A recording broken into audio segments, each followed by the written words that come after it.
Assalamualaikum warahmatullahi wabarakatuh.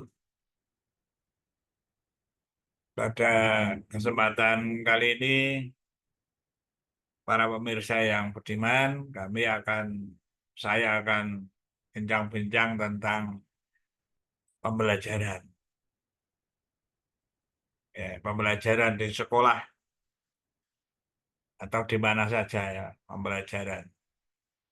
Semoga bermanfaat. Pembelajaran ini berkaitan dengan problem based learning.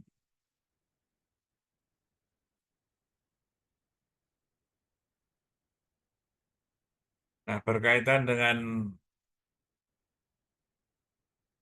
problem based learning, ya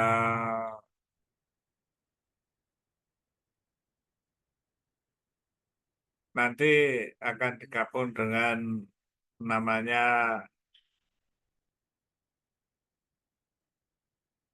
bertema, ya. Sehingga nanti bisa kita sebut dengan PBL bertema, dan juga akan membahas masalah ya pendekatan saintifik. Ya, semoga bermanfaat bagi kita semua.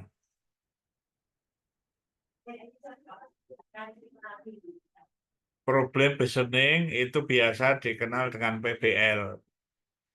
P-nya itu problem, B-nya base, L-nya learning.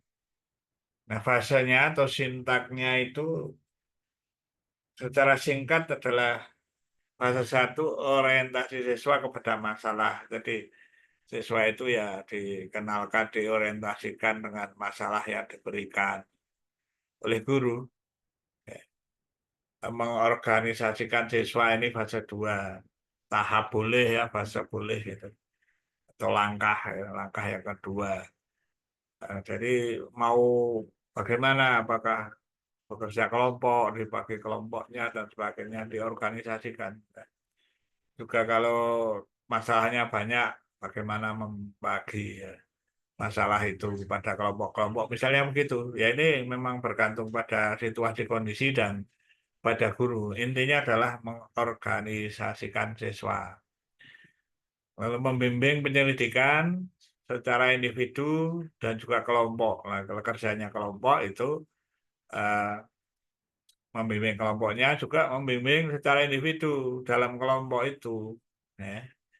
Kemudian yang fase 4, mengembangkan dan menyajikan hasil karya, di, disajikan di depan para siswa yang lain ya, dengan guru menjadi pemandunya misalnya begitu, atau ada siswa yang menjadi pemandu ya tidak masalah ya.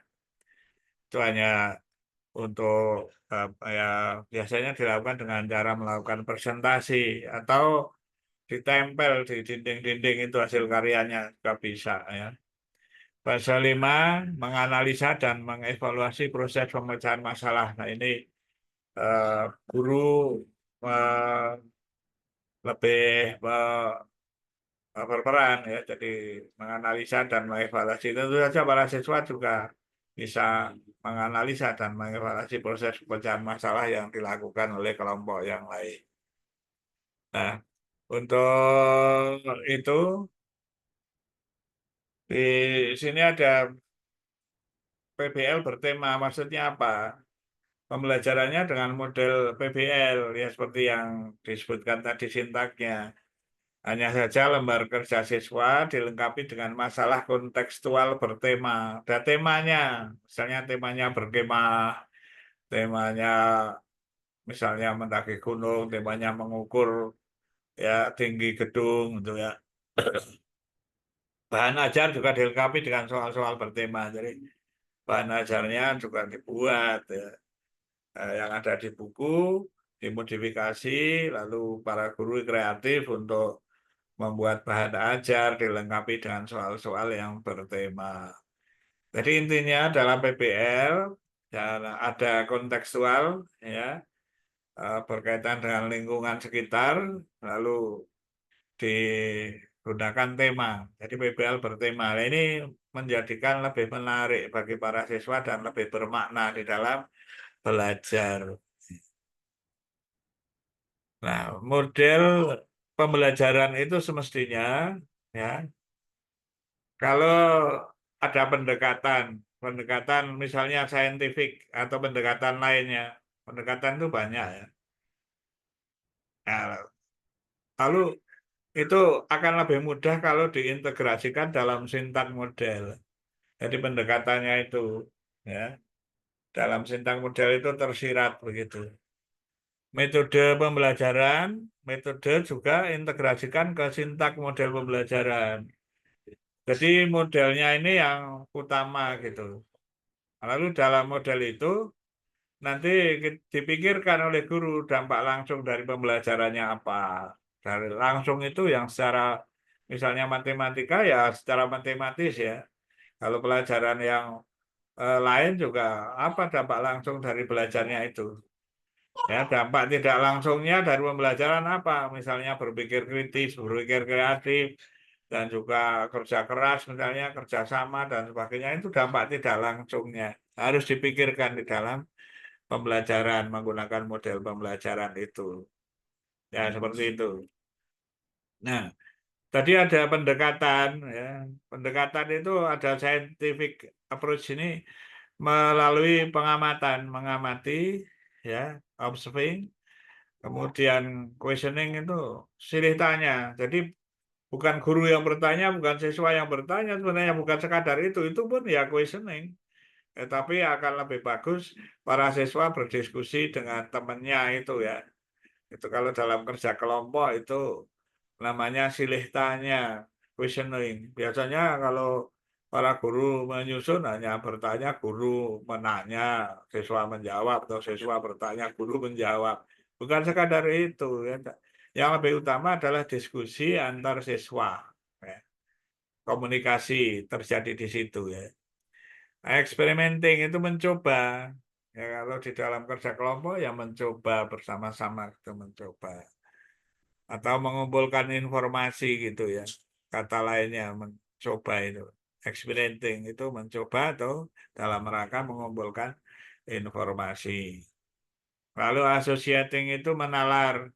Ya, mengolah informasi itu pakai pemikiran, pakai penalaran, jadi mengembangkan diri, ya, bukan pasif tapi siswa aktif itu. Ya, ini guru harus melatih seperti itu. Networking itu membentuk jaring, mengkomunikasikan, misalnya presentasi di hadapan teman-temannya, bicara di dalam kelompoknya dan sebagainya itu namanya mengkomunikasikan ide-idenya, pendapatnya. Ini diperlukan ya di dalam belajar. Nah, pendekatan ilmiah, kata lain dari scientific approach itu, kalau di Indonesia itu disebut pendekatan ilmiah, ya dapat untuk semua mata pelajaran. Ya ini juga berdasarkan kurikulum 2013 ya, dan juga yang penyempurnaannya, ya, yang kurikulum yang sekarang digunakan gitu. Ini masih relevan dengan pendekatan ilmiah atau scientific approach ini. Nah, contoh model pembelajaran tadi ada ada apa? Di sini ada metode ya. Jadi contoh metode pembelajaran. Metode itu bisa berupa metode ceramah, tanya jawab, diskusi, pemberian tugas. Nah, itu ada orang memasukkan padahal ini lebih dekat pada pendekatan konstruktivistik ya, behavioristik. Tapi ada yang juga menggunakan kata metode gitu ya. Silakan saja karena memang itu sangat dekat pengertiannya. Lalu metode induktif, deduktif dan lainnya. Nah, kalau contoh model pembelajaran banyak ya, ada inquiry learning, discovery learning, problem based learning, project based learning, ada reciprocal learning, jigsaw learning, kooperatif learning, quantum learning, dan lain sebagainya. Ini apa eh, diperlukan ya model-model ini diketahui. Nah, terima kasih. Mudah-mudahan ada manfaatnya bagi Bapak Ibu guru dan semuanya yang eh, terlibat dalam belajar mengajar. Jadi kita di dalam mengajar itu perlu ya, perlu namanya pendekatan, perlu istilahnya metode, ada perlu juga model. Jadi paling mudah itu yang juga dilakukan oleh teman-teman guru di banyak negara gitu termasuk Indonesia itu modelnya yang diutamakan. Lalu karena model itu sintaknya adalah baku, misalnya yang tadi PBL itu sintaknya urutannya itu tidak dirubah. Nah, sehingga yang lain bisa diintegrasikan kepada dalam atau sintak-sintak itu tadi ya.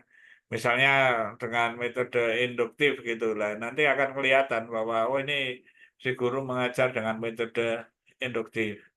Oh di sini ada konstruktivisnya lah itu akan kelihatan di dalam isi atau penjelasan atau langkah dalam langkah-langkah itu. Ya, sekian saja, mudah-mudahan bermanfaat bagi kita semua. Saya akhiri. Assalamualaikum warahmatullahi wabarakatuh. Nah, ketemu di eh, lain waktu. Ya.